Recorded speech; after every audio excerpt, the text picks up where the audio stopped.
Sophie Washington, Queen of the Bee. Sophie Washington, Book 1, by Tonya Duncan Ellis.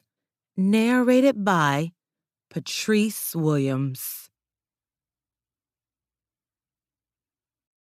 Chapter 1. 3 Little Pigs.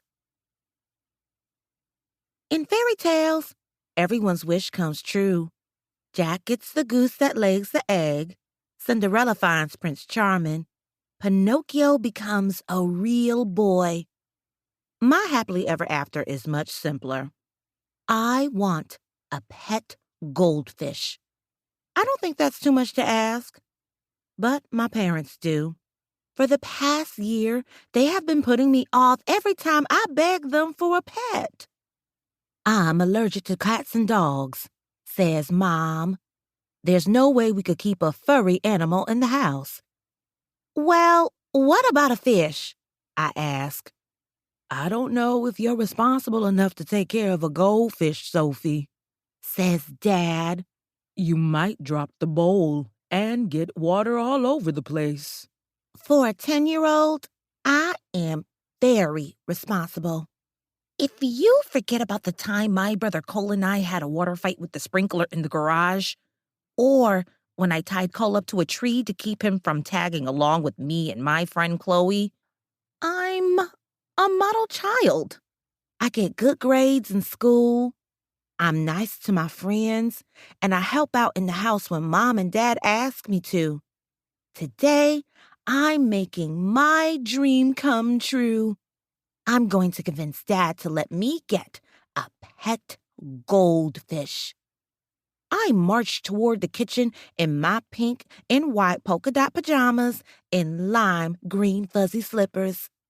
After glancing in the hallway mirror, I push down my 2 thick black braids, which stick out on each side of my head like handlebars.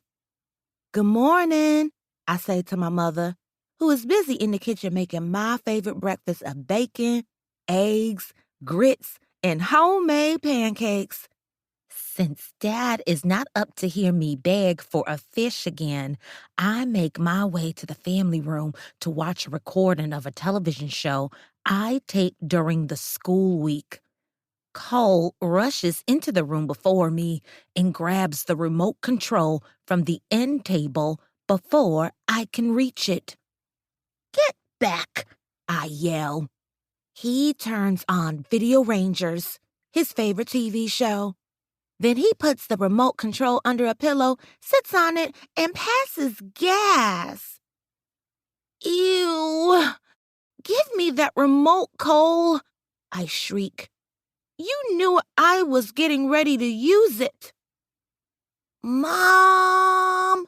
I was here first, and now she wants to change the channel, he whines.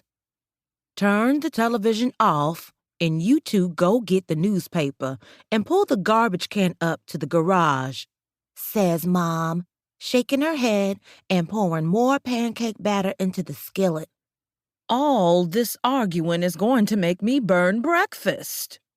I clench my fist to keep from wringing Cole's neck. Did you tell Mom about the contest? He loudly yells over blips and bleeps.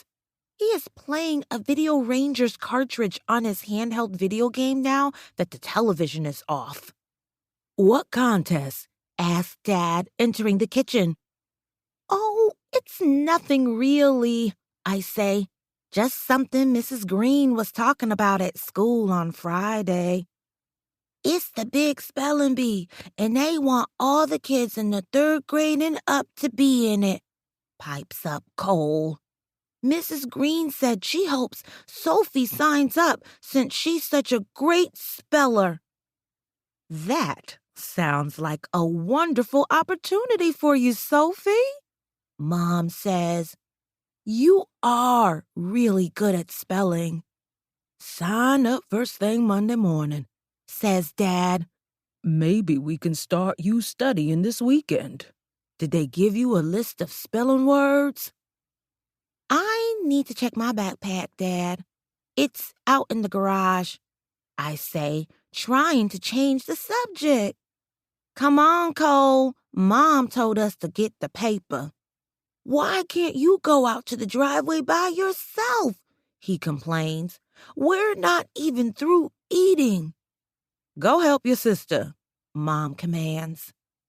We head out the garage door to the driveway.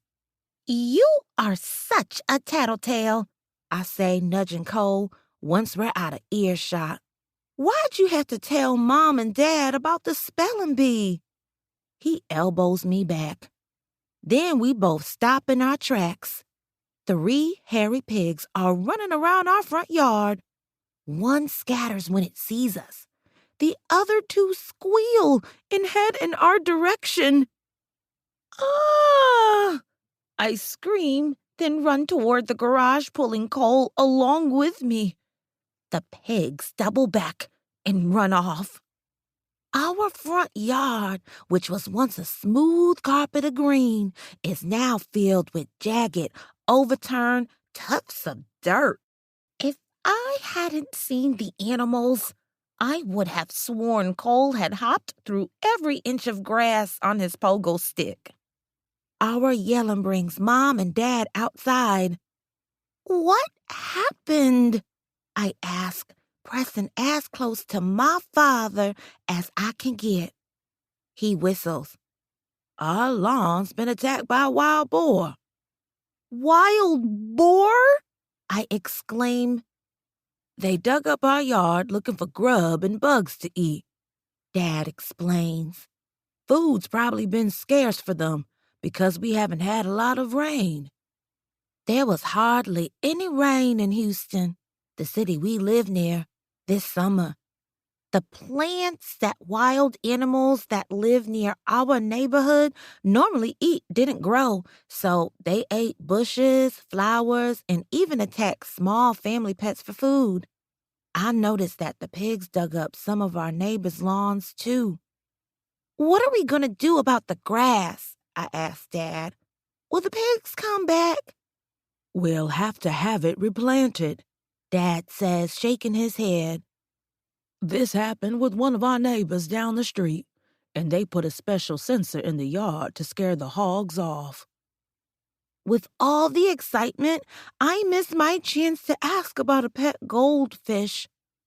We had plans to go out as a family this afternoon, but Dad tells us to go ahead without him. He will make sure we get the sensors we need to drive off the hogs. 3 little pigs have put my dreams on hold. Chapter 2. Mutton Bustin'. 3 hours later, Mom, Cole, and I strolled through the crowds at the Houston Rodeo. Cole is in the 1st grade. Mom thinks he's as cute as can be. To me, he's a royal pain. Stop stepping on the back of my shoe, I demand through gritted teeth. This was the 4th time he'd bumped into me. Mom! Sophie pinched me, he whines. If you 2 don't stop bickering, we're heading home, Mom warns. We pipe down. We've been waiting for the rodeo all week. The month-long event includes carnival rides, a livestock show, and concerts featuring various singers. We usually go to several activities at the rodeo before it is over, so we will probably make another trip when Dad can join us. This morning, Mom is taking us to the Kid Country Agriculture section that teaches about everything that goes into running a farm from a kid's point of view. They have a birthing center where cows, sheep, and pigs are born and show baby chicks hatching from eggs. A section on plants shows how cotton grows and how it is made into cloth. There are also pony rides and a petting zoo where you can pet live goats, sheep, pigs, rabbits, and other animals. What Cole and I love best are the pig races and the mutton busting contest. Pigs of all shapes and sizes run around a track in the races, which are